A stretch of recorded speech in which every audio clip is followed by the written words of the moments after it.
Hello everybody, welcome to Entity's Campfire. We are in group stage week 1 with our second matchup of the day. Right now we have Radiant versus Eventide. Radiant on the killer first with Ultra here.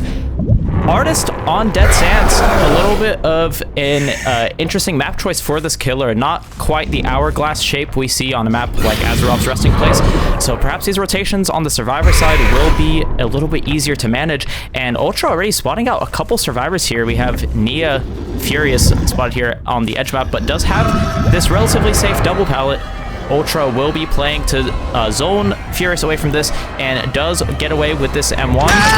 And Furious getting injured relatively early into the game here. Going to be running towards the top side of the map, towards the corrupted area. We do have another pallet right here for him to use. Dropping that down nice and early. Furious not taking any unnecessary risks and holding his distance very well here versus Ultra. But it looks like after he plays this tile, there isn't really going to be any other resources that Furious can utilize here. Yeah, he will be going down. In the distance, we do see that Ruin getting popped. And what are our survivors up to here? We do have Chris, and I'm not sure why the HUD isn't showing everything here. Okay, we do have our V player and Steve doubling this generator. Maybe potentially popping for Pain Resonance, and it looks like it will because Ultra actually opted to not hook on a Pain Resonance. Ultra having agitation could have definitely made it, but maybe with this early down, opting to save it for a future time. And Furious getting on his first hook of the game here, and Ultra knows where two people are. I believe they did see the trails of the other survivor here, so a pretty rough idea of where these survivors are split. Ultra does want to look back towards the middle of the map and see if he can spot out this rotation, and Furious does get unhooked. Our ace player actually does use this for the people on this first hook stage to protect Furious from being tunneled out, so very good heads-up play by Eventide here. Ultra will have to chip through an extra health state if he wants to get this tunnel on Furious, but seems as if he's happy going for ace here, and a little elevation on the bird preventing from that bird from connecting onto ace. And Ultra does get this. I was about to say Ultra, I believe, is a West Coast killer, so ping on his side a little bit there. There's no world ace makes that, and they are playing for the count save. We do see that emote tech coming in, and I will say, these survivors playing together, that double at the start, and then Steve here playing for this pallet save, begs the question of how much generator pressure they have here. We have Furious about 30% on one generator off in the distance, and I believe this is the only other one here with some progress. So ace getting picked up there, no pallet save coming in quite yet. And what's good for Ultra right now is, although he doesn't have a tunnel out, we do have two hooks on two different survivors. That is a Pain Resonance coming in onto ace, and if he's able to find Furious later on, remember he does have that Pain Resonance token still available to use. So it could be problems if Furious gets found in a very kind of unfortunate spot. But Chris is taking the bird here. A little surprised to not see the locker here because I did think that was a little bit of a misplay. Chris could have jumped in that locker and avoided that bird while still making Shack pallet, but the basement elevation not quite enough. Didn't buy enough time for him to make the pallets, and now Ultra is in a very comfortable position. He has a slug in the center of the map, knows where Furious is now, and seems comfortable proxying this to second stage. This could be very good for Ultra here, breaking pallets, dwindling these resources in this nearby area. And the second generator of the match does pop here, and I want to say, if Ultra does confirm the second stage, I do think he is in a position to potentially 4K here. That starts, I will say, even though it was an early first down for Furious, that Unhook coming in for free with that for the people did put him in a little bit of trouble, but this could be the comeback he needs. Now, Chris, our Steve player, does get picked up in the distance there as Ace hits struggle, and right now, I do think these survivors are just going to have to try and keep this a 4v1 as long as possible. Maybe have somebody come in with Furious here to do a double pull, something like this to keep Ace alive, because if you have a survivor die right now with Furious still having Painless available, that could be very, very scary for our survivors of Eventide here. And Ultra does spot out the two players playing for this double unhook, and right now this means only one other person is on generator. Our V player is the only survivor progressing the game here, so even if they do get this double unhook successfully, we are only going to see one generator pop for this, and I have to say, Ace will have to have a good chase off of this hook for this to be worth it, because this is +2 injuries for Ultra. Now Ace running for his life. I believe Shack Pilot's gone, or at least it's already dropped. And here we go. No, Ultra did indeed break it. And the Swarm coming in onto Ace. He does have Lied there. We do see the classic strong exhaustion perk on the 40 people survivor. But very good shotgun birds by the Ultra. And he does get this down. And this will be our first death of the trial. Very good patience by Ultra there. Sending out all 3 birds to confirm that this lands. And right now, I do wonder if V is about to pop this generator. We do have these 2 survivors over here doubling this generator, so this could be problems for Eventide here. What is Ultra up to? He does spot out the double. Now we know where 2 out of the 3 survivors are, and 3v1s are definitely doable to play on the survivor side versus the artist. She is not an S tier killer like Blight or Spirit or Nurse, but the thing is, when you go into it with injuries, it can be very hard to get these objectives done when she can snipe you off of generators, and you have to pre-run so early. It's very difficult to get something going. That being said, there is 1 generator remaining, and it is pretty high progress. So if Ultra overextends a little bit to 1 survivor, that could be what Eventide needs to pop this last generator. But this is anybody's game here. He knows where 2 people are, just peeking back at that generator to make sure that last survivor isn't trying to sneak in and complete it. And we do see the blood trails. This is going to be an injured Steve Harrington, and Ultra does land this swarm hit, and Steve has to win some prediction here to stay alive. Yeah, he knows he's going to die, trying to die as far away from the generator as possible. I think this is the best death spot you could really hope for here for Eventide. But again, this will be a pain resonance, and these 2 survivors did reset the distance, so Ultra knows this generator is under control, at least for now. And right now, if I were Ultra, I would think 1 person is coming down this side of the map for the unhook, while the other person plays for the generator. And looks like Ultra was expecting that too. Oh, I feel like the survivors maybe went for an unorthodox pathing there for the savior, going from the top side of the map instead. So maybe throwing Ultra a little bit off. His game sense told him that that survivor would be on this side of the map, but the survivors of Eventide actually went on the other side. So that auto came in absolutely for free, and this generator is no longer regressing. Ultra will have to kick this to keep it under control. There is no ruin. There is no eruption or anything like that. All Ultra can do right now is dry kick and get some pain resonance value on these hooks. That is all he can do to keep these generators stable. However, I will say what he does have going for him right now is that this is a pretty good 3-gen. All these generators are in the same corner of the map here, and especially with a killer like Artist, I do think Ultra has a good chance of holding this if the survivors do make some kind of mistake here on their macro. I feel like you do have to get all survivors healthy, so they should be healing V. Furious is already completing that task, while Chris here is hiding behind this rock, waiting until the other survivors are in position to work these generators before progressing anything, which is a good heads-up play here. You can't get injured or start a chase when your teammates are not even in position to work the objectives. But Furious in chase again. Remember that Pain Resonance did not get used earlier in the trial on him, and he does take a bird hit in a very nasty spot here. He is zoned in the edge map.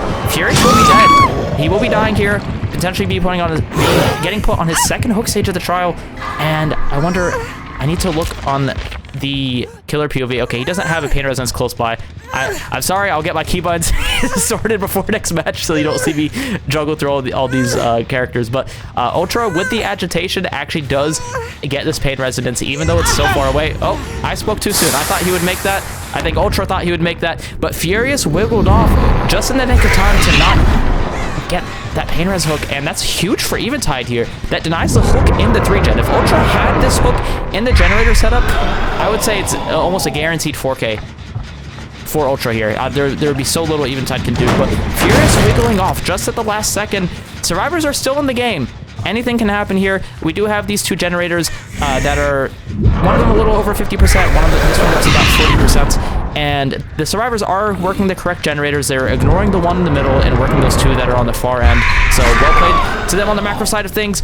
Ultra, yet again, another beautiful shotgun. Furious will be going down, but this time is down closer to this hook. I believe we'll be able to make this Pain Res this time without a hit tank or anything like that. Ultra needs this hook really badly because this will be a pain resonance, and this will make Furious only 70 seconds away from being eliminated from the trial. Scratch marks leading towards the shack. Ultra, a little unsure if he wants to commit. It seems like it's bait, but Ultra, I think, maybe is comfortable committing for an injury, just for a little bit. You just can't give this unhooked for free. If Furious gets unhooked for free, that is the one way this could go wrong for Ultra. And setting up another shotgun, and Ultra gets the injury onto V. He has to go back to this hook and confirm that Furious doesn't get unhooked absolutely for free. And I'm a little surprised Chris didn't go for his unhook here, our Steve player. I think he's just sticking the generator, and he's still on it. I think they're prioritizing the generator progress. And yeah, that had enough progress to pop. So Steve pops that generator, avoids that shotgun. Very well played.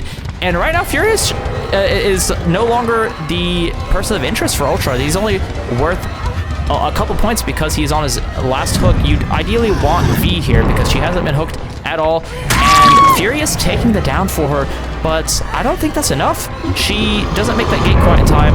Unless Chris is able to open this door and then take a hit. I think that's what they're going to be playing for. We're going to see the survivor perspective here. No, Chris doesn't make it quite in time. And now Ultra knows he's here. He has to push him out. And not the 4K I was expecting Ultra to get towards the later half of this game, but still a very respectable result. Steve will be getting out of there. That's 2 hook stages out of the game. So Ultra will be walking out of this trial with a lot of points for Radiant here, getting 3 kills, 10 hook stages, and well played. I will say one of the very big game-changing moments in the mid to late game here of this trial was Furious wiggling off of Ultra's shoulders. Had he gotten that hook earlier and Furious not wiggled, I do think Ultra would have definitely been looking at 4K territory here. But regardless, well played to both these teams here. This is wrapping up set 1. I think maybe I've spoken too soon. I was assuming Furious would be dead, but he's crawling for his life. There's no tenacity or anything, but as soon as he went down, he started crawling towards a shack, maybe playing for a hatch play, but Ultra knows there's only one exit gate open. If he can check over here and see that if Furious isn't anywhere around, you don't see any blood or crows or anything, Ultra should check the shack, ideally. I don't think there's a world Furious gets out of here unless Ultra just walks right over him and doesn't notice. A little bit nervous, though, that Furious is still in this area, maybe pathing around the edge map on the ground to make this exit gate. Still looking around here, and Ultra looks like he's going to be checking around shack. Okay, now he does find Furious, and will be taking this Mori. This is Furious's last hook stage of the match, so this Mori will not deduce any points from Ultra or Team Radiant here. So, again, very well played. Ultra does get a pretty strong result here, so survivors of Radiant will have to see what they can cook up on this next trial. So we'll stay tuned. We'll be right back, and after we have this next lobby set up, we'll be here for trial number 2 of this artist set. Stay tuned. We will be right back.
Hello, everybody. Welcome back to Entity's Campfire, back with this Radiant versus Eventide matchup.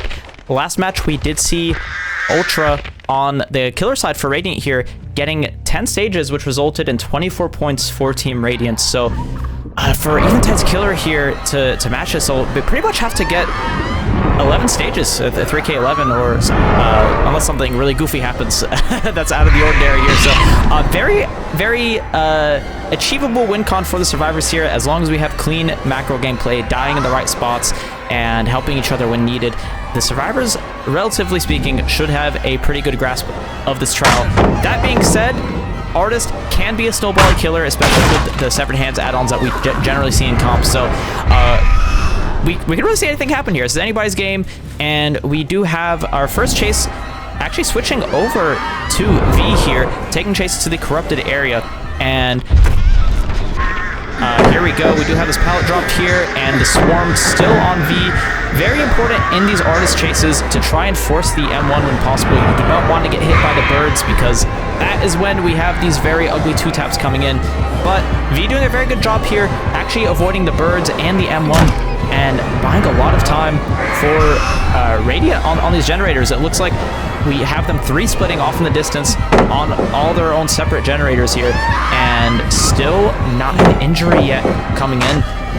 Another pallet break, and not only did Good Olds break that pallet while in this chase, giving V a lot of distance, it was also towards the inside of the map, so V can pretty much make whatever she wants. And we do have our killer leaving this chase here, and I almost want to say that is a pretty big mistake, because whenever you target switch like that, if a survivor has a lot of distance, if the team is calming, you're generally going to have to work really hard for that hit to come in onto the other survivor. So we have G-Bot here, now in the chase, and does have a relatively good setup here, but very well played by Goodalls, going to deny the window and the pallet with that bird placement and take that M1. We are seeing the utility of rapid brutality here. When the survivors force the M1, you will get haste, so it'll be harder to make all these other resources in the map. But G-Bot held his distance very well here. This long wall does connect to this filler pallet near Shack. Very good setup here that survivors are definitely utilizing to its full potential. But amazing bird placement, and G-Bot does go down in the middle of the map here. We do have a lot of generator progress off in the distance. I do believe Ducky has a 99 generator, maybe waiting to eat a pain resonance here. Yeah, so that was a pain resonance. Amazing heads-up play by Radiant there. Not only is that going to like maybe help these 2 generators pop close at the same time to deny information, that also makes a pain res come in on the generator all the way in the corner of the map. Not a very important generator. As a killer player, you want this pain res to hit your central gens. So Radiant denying the pain resonance on a valuable generator is a very good play here. Stun coming in, no tag, and G-Bot is just sitting on this hook. I think Radiant is comfortable letting this sit for a while. You don't really have a reason to unhook when you just have to have a clean survivor game and pretty much not give 11 stages. But that being said, we do have V coming in for his unhook, realizing it could be problems if we trade here. And I do like this play from the survivors. If you don't get this unhook for free, I just think you don't take it at all. M1 coming in onto V, and Goodalls here will be confirming second stage. We do have about 10 seconds left on this hook stage, so as a killer, you definitely want to make sure these survivors don't pull for free. So going to kick the high progress generator near the hook, setting out a bird here, maybe trying to get killer instinct, but nothing so far. Ultra about 30% on his own generator. G-Bot does hit second, while Ducky, V are actually over here resetting, but the bird finds the reset, and we see Severed Hands come in. Ducky doing a good job avoiding that snipe, but these survivors definitely want to get this reset off. They might be planning to let G-Bot die here, and if that's the case, it is very important that the survivors go into this 3v1 all healthy, because what can happen here is if we have 1 or 2 injuries going into the 3v1 and one survivor makes one little mistake, maybe being mispositioned just a little bit, dying in a bad spot, that could result in a snowball, and believe it or not, sometimes 4Ks can come out of that. So I do think the survivors taking their time here and taking care of these resets is definitely the safe and correct play. But Goodalls here, I think, a little bit conflicted on what their priorities are. We do see the Deathhook survivor running away, but they have cross-map distance. They know they can't really commit, or all these generators will pop. So you have to make something happen elsewhere. Ducky does get rid of the swarm here. We'll be taking an M1. Maybe we'll be seeing this rapid brutality come into play again. Remember, no shack pallet. We did get rid of that earlier. So Ducky, our Jake player here, will be trying to make as much distance as they can. I believe used Lithe on that window. Yes, they do have. This is our Lithe player, so we did use Lithe around shack to buy a lot of time there and make this filler pallet. And Ducky just needs to try not to die in a very central area. And I do think that's what their plan is. They don't want to get basemented. They don't want to get hooked near a gen. But they went ahead and died in the corner, and that is the 5th generator popping. Even if the survivors of Radiant here just let this die, they would walk away from the set with a win. There's not nearly enough points on the killer side for Eventide here to take this, even if this dies. Ultra is a fresh hook, worth a lot of points here. It does get hit by the swarm, but Goodall's not really charging up that bird in time. I wonder if it would have been able to maybe get a snowball hit, but very good direct impact bird onto Ultra will be going down, and not really much you can do as the artist here. You're not blind, you can't ping pong around the map and try and force slugs. So Goodall's doing really the best they can here and just trying to confirm this fresh hook in the basement on the back hook versus an artist. This is pretty much impossible to pull unless the killer makes some kind of big mistake. So Radiant, I am willing to bet money we'll be just letting this die because there's no reason to take this risk, surely. What are our survivors doing? You do have 2 healthy survivors around the hook. What is Gbot doing? Gbot is getting resets, but I don't know what the plan is here on the survivor side. They don't have to save this. I don't know if they're doing it for for pride or for style points, but maybe they'll change their mind. This is going to be very interesting to watch if all these survivors send it into the basement. What the artist can do is put birds at the top of the stairs going down and hit the person coming up the stairs, or at the bottom of the stairs going up to deny the survivors from going in to start with. There's a lot you can do here. I don't really know if Radiant is able to do this at all, but they're doing it. Gbot's actually going to just get the trade, and we are seeing those birds on the stairs come in. If Gbot dies here, it's really no big deal. They're only worth 1 more stage, not a lot of points to get there, and the birds getting shot down. I think both these survivors may be jumping in a locker. Oh no, they're trying to escort Ultra out. Gbot does die for him, and we do have a healthy V here who will surely take this hit to escort Ultra out. So in the end, saving the hook stage, saving a little bit of points there. I will say a little unnecessary from Radiant, but you know, I respect it. They're playing for the best result here. They will walk away with more points. But remember, on Eerie of Crows, the hatch spawns inside the map. Gbot, ooh, I think they were banking on this killer, expecting the hatch to be outside of shack. But well played to our artist player here, knowing it is on the inside. Radiant will be walking away from this set with the win. They will be taking this artist set. So well played to them. But in this next trial here, we will have, I believe, Dark Lord. So we'll be right back. We're going to set up the lobby, and in just a few minutes, we'll have this Dark Lord set between Eventide and Radiant. Stay tuned, everybody. We'll be right back.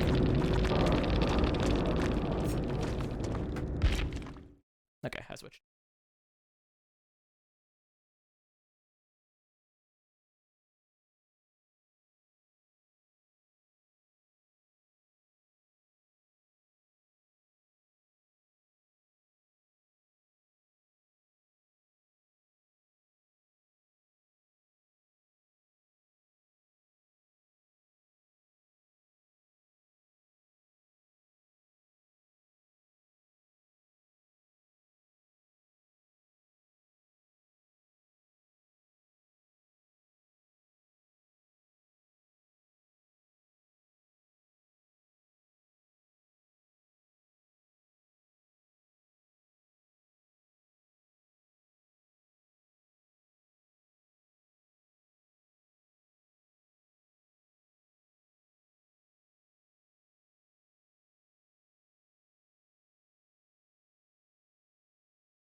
hello, Entities Campfire viewers.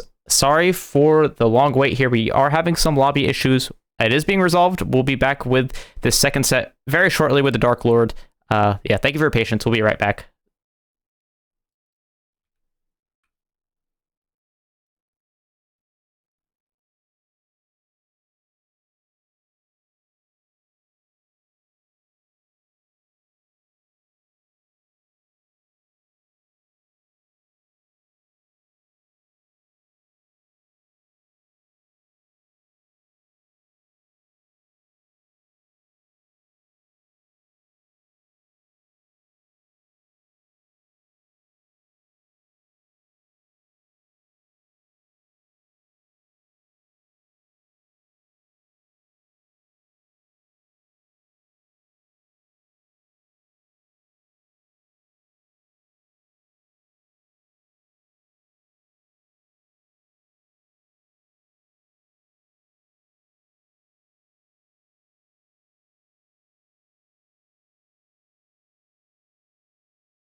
Hello everybody, welcome back to Entity's Campfire. We apologize for that long wait. We did have some issues in the lobby, but we are finally back with some Dark Lord on Rented Avatar. We have Eventide on the killer here with Scooty Booty.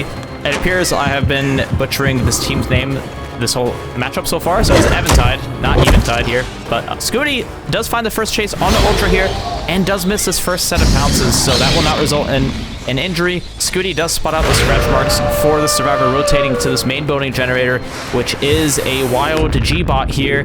Very good firecracker there, but does not quite result in saving him from that tag. And I don't think G-bot used his momentum the best there. That will result in a 2-tap because it looked like he ran into that hay bale for a second there, and Scooty instantly shapeshifted to vampire form.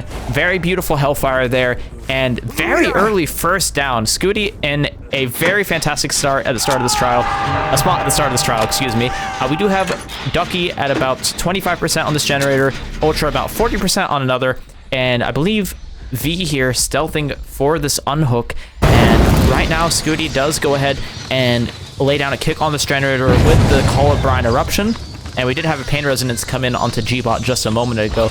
And right now, if you're Scooty, you want to traverse around the map, maybe get an injury or two after kicking that generator, and then go back and try and get this tunnel out.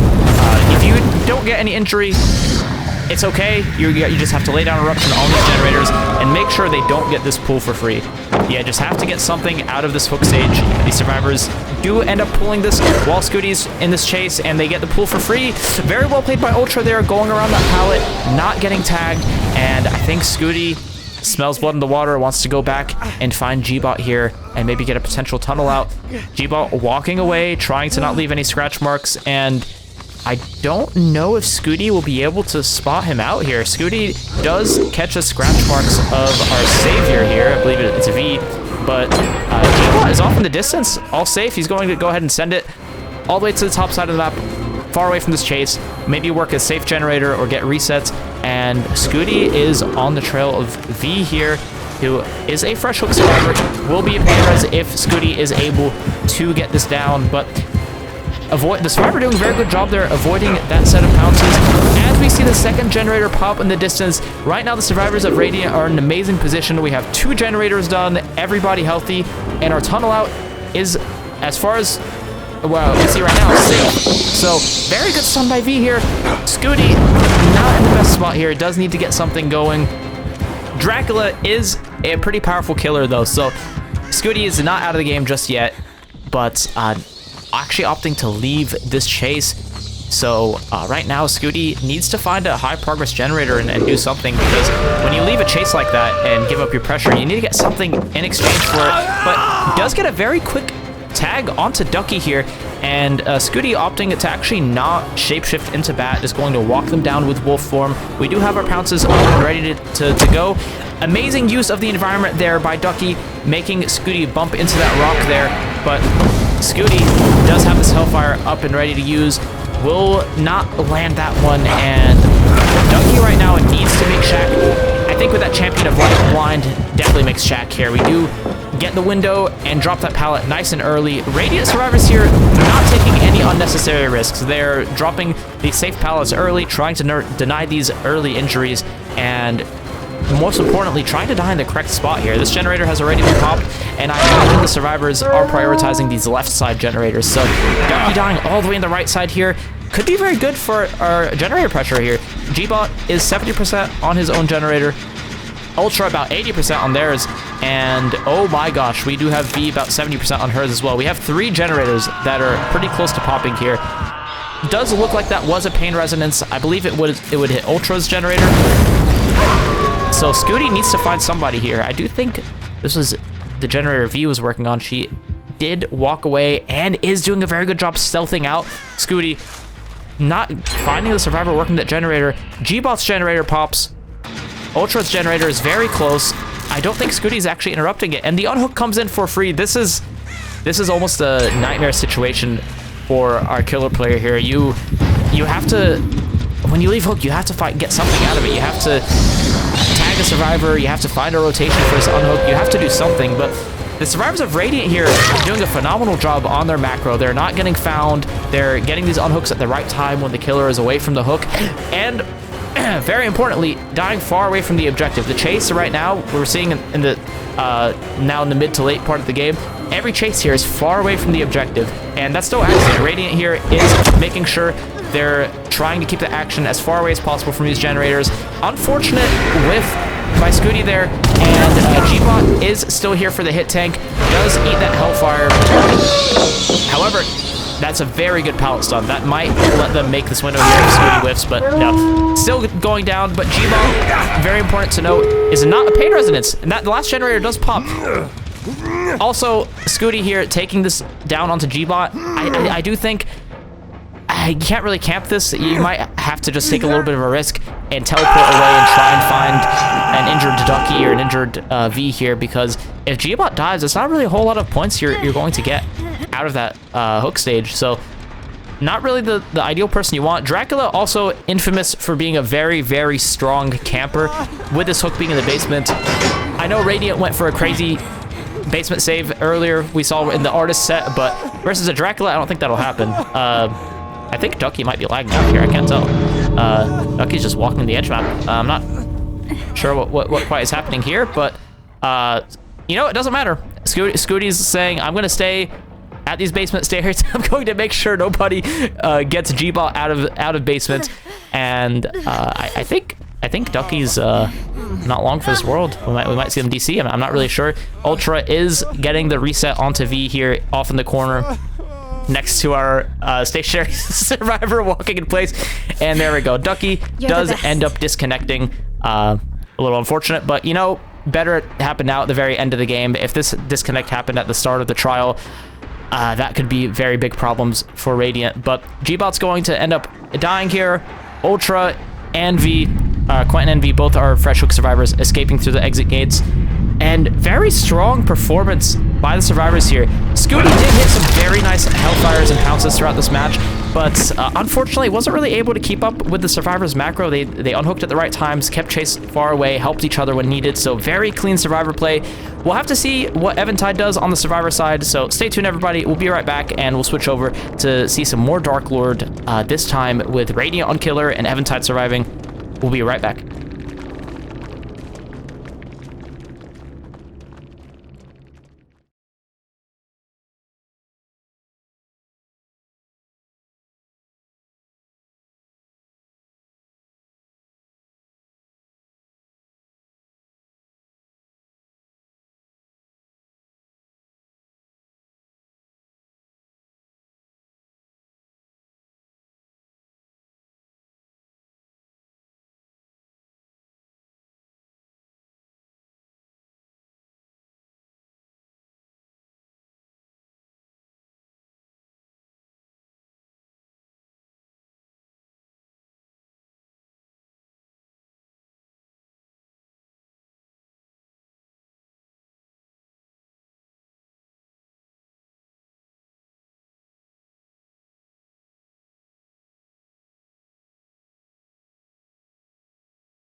Hello everybody, welcome back to Entity's Campfire. We are here in the last trial of this matchup between Radiant and Eventide. We have Ultra back on the killer here, on the Dracula, looking in this corner of the map near Shack. A little suspicious maybe that there are some survivors who spawned here, but not quite finding anybody here just yet. Using this bat form to quickly shapeshift and traverse this area. We know nobody has crossed over to the opposite side of the map because all the survivors, of course, will spawn opposite from the killer, and we don't see any scratch marks or anything. So Ultra has a rough idea that they're on this side of the map, but we don't know exactly where. We do have Furious walking near Shack. Oh, wait, it looks like our Tori has been found. Wait, I don't know. I'm sorry, my spectate button wasn't working. I'm sorry about that. But yeah, oh, Aggies actually goes down. The Tori will be maybe got found in an unfortunate spot. Maybe not a lot of resources nearby, but that is a very unfortunate first chase for Eventide. That is first down coming in when with these generators that they're splitting all less than 30%, and this is a basement hook, so this is pretty much like half of the win condition for Ultra here if this dies. But we have Chris soloing main building and Furious on his own generator here in this LT wall, but doesn't leave this generator quite early enough and will be taking a pretty early Hellfire hit. I do think Ultra tried to shapeshift a little too early and he didn't M1 in the air, giving Furious some very meaningful distance here, but Ultra is still on his trail here. At this point, with this kind of win condition, I do believe Ultra has the freedom to extend out and commit. You don't really have to camp this hook. As long as you don't get ran for a very long time and you get this pain resonance value, you can still do something.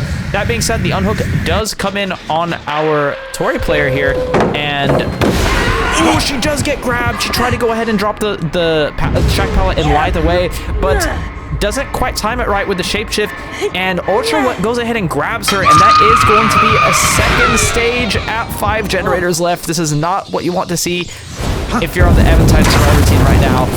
You really need to have this last hook stage drag out as long as possible while still somehow managing to get this unhook and keeping the tunnel out alive. Ultra, remember, doesn't really have to 4K if he gets, I believe, with that disconnect, it did award Eventide some points there, so I believe it ended up being 6 stages, so I'm pretty sure Ultra will just need to get anything more than that to get this victory, unless there's something really funky that happens to the bleed out or anything like that. But regardless, very, very achievable win condition for our killer here. They have to keep Tori alive here. If Aggies here gets down quickly and doesn't buy some time for their team, then this could be really, really troublesome. That being said, she does have lithe. We'll go ahead and pop it nice and early off of this window, making some distance towards Killer Shack. But Shack pallet is gone, so there isn't really a whole lot of guaranteed safety there. And well played by Ultra, using the Lapis Lazuli add-on to block the Shack window. And we have a death at 4 generators. That is devastating if you're on Eventide right now. You need a miracle to happen to reach this win condition. I think right now, these survivors are probably accepting that they're going to get 4K'd, but they just need to get as many generators done in the meantime to put up at least a decent fight before this game is over. Ultra here in a very, very dominant position, and Furious greeting that pallet doesn't instantly drop it and will be instantly downed here after this first sacrifice of the game, which will be another pain res here and our 4th hook stage of the trial. Very, very dominant position for Ultra yet again. We'll take this hook onto Furious, and we have a tap on his own generator here by the Harvester, about 30%, while I believe Steve going in for this unhook. And Ultra right now, no more Ruin. It is worth to note that the survivors did go ahead and take care of that Ruin, which can be very oppressive in the 3v1, but Ultra has a backup. He has a plan B. He does have Eruption he can lay down on generators, so we did kick that gen to lay down Eruption on it. And Ultra here on the Tap's trail, trying to get this Hellfire hit. A little risky sometimes to hold up Hellfire there. If the survivor jukes it, they might make a pallet or something, but Ultra making sure he's nice and patient, lands that Hellfire, and gets the second hit very shortly after with that quick recovery off of the Hellfire attack. So well played to Ultra. Yet another basement hook here. I think Chris is going to be hiding for his unhook. Yeah, he's already walking in. We have fixated Champion of Light just instantly going in there for this basement save, which honestly, I respect it. You just have to make sure you get this for free. I think Furious maybe playing a little bit slow off of his generator does help off of it. Now, what is the game plan from Ultra here? Will he look for Furious or will he go back to Hook? It looks like he's actually going back to Hook. And does he find Tap? Oh, wait, no, he finds our Steve player here, Chris. And I believe Tap is also Pain Resonance. Both Steve and Tap here are Pain Resonance because Tap was hooked in the basement, so that wasn't a Scourge hook. So either one of them are really good targets here to prevent another generator from popping. And the 3v1 with everybody injured, it is so hard to get something going when you're dealing with perks like Eruption and Pain Resonance still ready to use. So Ultra here might be going for the big result, the 4k4. We'll have to see. I'm not going to call anything too soon, but if he plays his cards right and checks the correct generator here, it's definitely possible.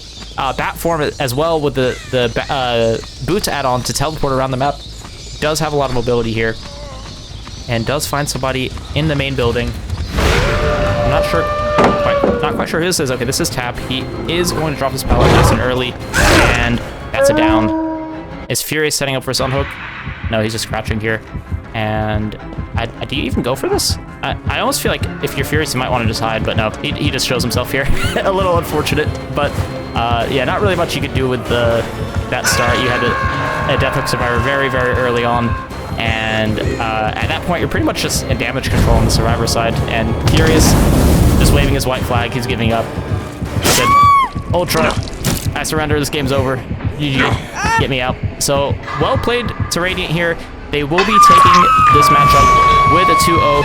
Eventide did put up a really good fight on the Survivor side for the Artist set. I will say that one was a lot closer than this one. Unfortunately for Eventide, the start to this Survivor match was just not the momentum they needed to walk away with the sets, and Ultra definitely capitalized on that and got a nice snowball here to get a very big 4k4 result. So that'll be our last game of the day. So we'll be back tomorrow for some more matches. I believe it will start out with Mercy versus Hollow at 3 p.m. Eastern Standard Time.